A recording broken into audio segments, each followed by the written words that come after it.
Tonight, the journey from me to we to all of us, riding the rapids down the aisle.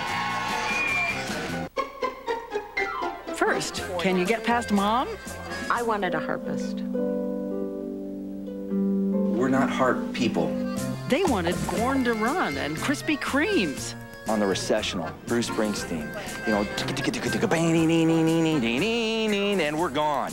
Wait till you see what they got. And what about her most famous wedding photograph? Her mugshot. Of all the days for this to happen, why did the bride end up behind bars? I'm a princess, and this is the dress I'm gonna get married in. That's what she thought. But what did this successful urban couple do that shocked black and white and even themselves? But why? He wanted Christmas. She wanted the beach. Could it be both?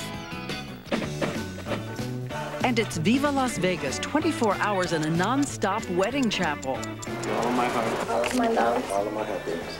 I met him the day I got out of prison. There's a lot of loving going on with Elvis as your best man. Tonight, hearts broken, mended, rings exchanged, rings tossed, lives begun.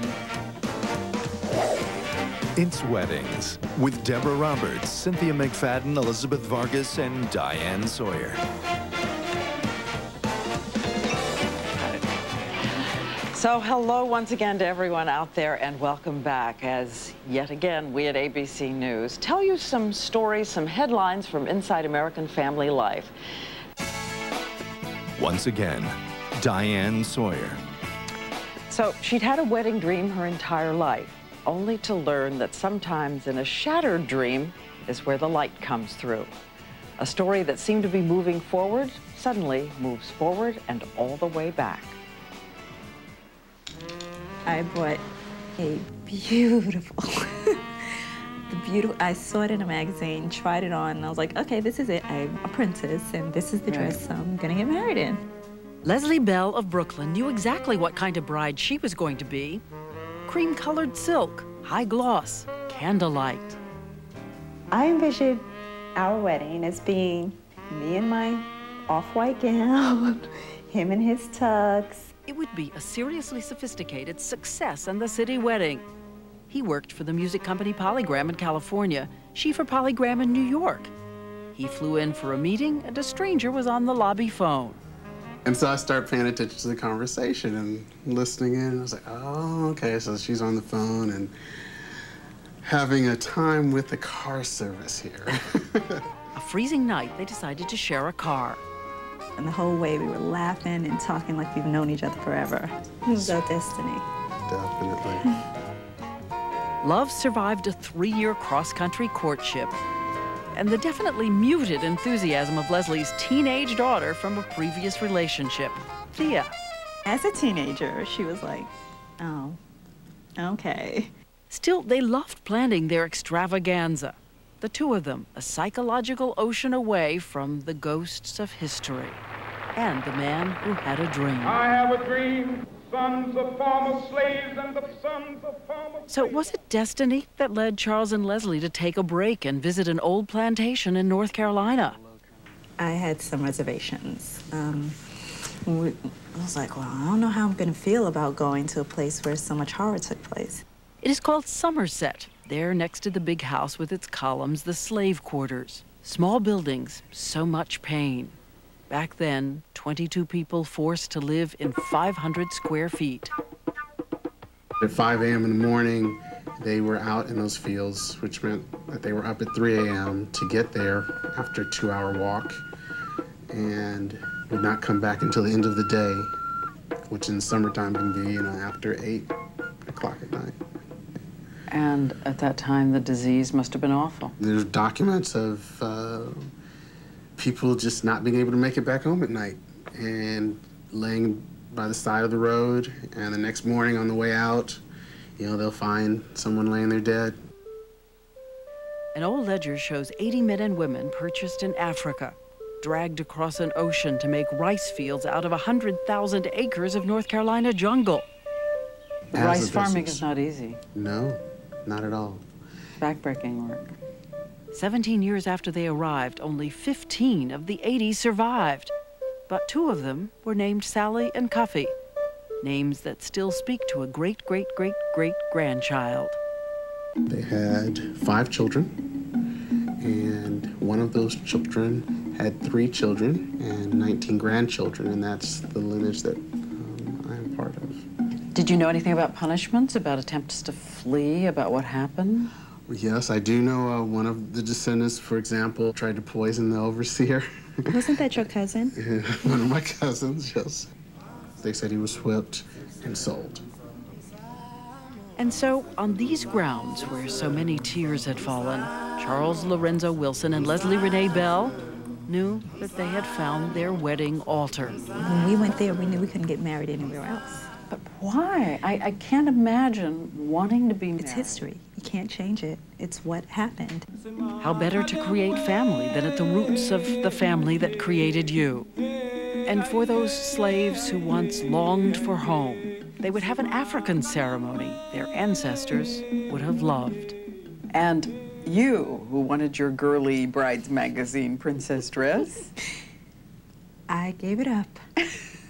Not willingly at first, I will admit. But I was like, you know what? It's just a dress. He's forever. That meant wedding clothes ordered sight unseen from West Africa. You had some dresses coming from Nigeria. Correct. Yes. That got caught in a coup. A coup interfered with your wedding? Yes. How dare they? I know. And then the second outfits we received were wrong. Finally, her African bride's dress arrived. Did you love the way you looked? No, to be honest. But you would hand him the bow. Listen. Rehearsal day, only hours for families to learn a complicated traditional West African Igbo ceremony. 20-page script, very specific roles, very confused relatives. Okay, Mom, you cannot do that tomorrow. Thank you. Come on, you guys, be serious. This is not going to work. Dorothy Redford, the director of Somerset, is worried. Well, it's just a lot for people to absorb. Okay, so Mom, you began dialogue with Charles's mother? No, Mama, look at the lines. Look at... This is Somerset. I want everything here perfect. Perfect. That is my mother.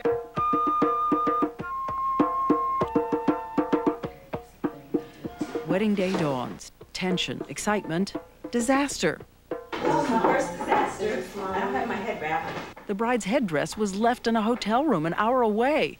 The wedding waits 2 hours while it's rescued by Charles' sister.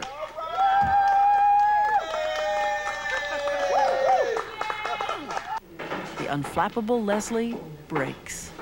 Oh, sweetie. Oh, sweetie. Oh, so happy.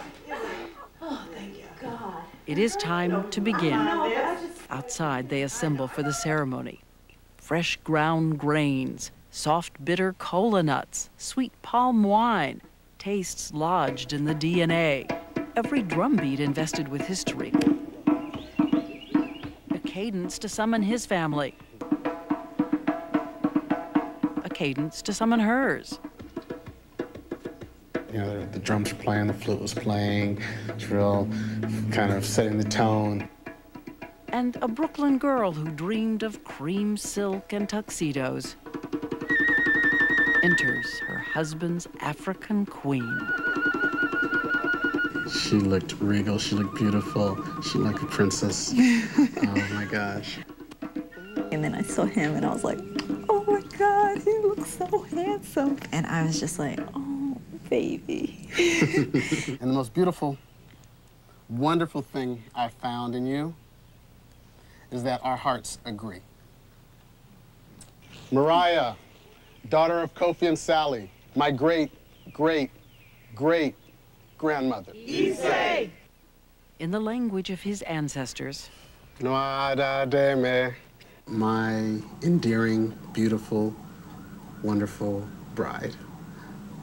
Mr. and Mrs. Charles Leslie Bell Wilson.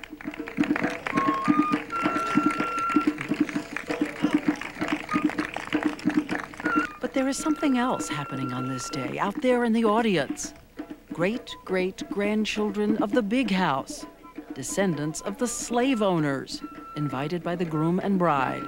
She surprised me by asking me to attend, and I protested and said, you know, you don't want me there.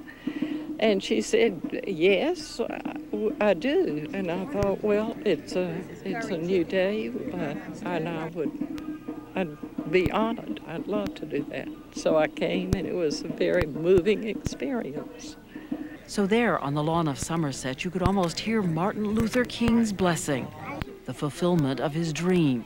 I have a dream that one day the sons of former slaves and the sons of former slave owners will be able to sit down together at the table of brotherhood. I have a dream. White, black, and a recalcitrant teenager named Thea. Once we all finished and we went to the small slave cabin, and everybody was hugging, kissing, happy, and my mother breaks into "We Are Family." We are family! Go crazy! Where's Thea during this? Jumping and singing too.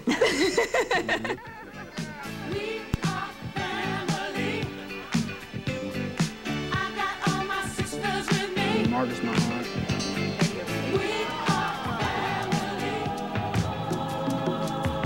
And there, under the same sun that set on the slaves 200 years ago, a whisper, a benediction from Sally, Cuffy, countless others, saying, They say, now you know why your road is the way it is.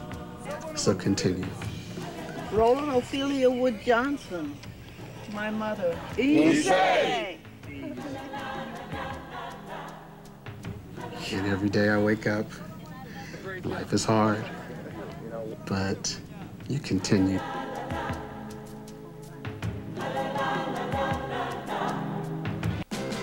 That's it for us tonight. If you want to talk to any of tonight's couples, go to abcnews.com. You can do it. Until next week, Cynthia, Elizabeth, Deborah, and I wish you a good week for all of us at ABC News. See you then.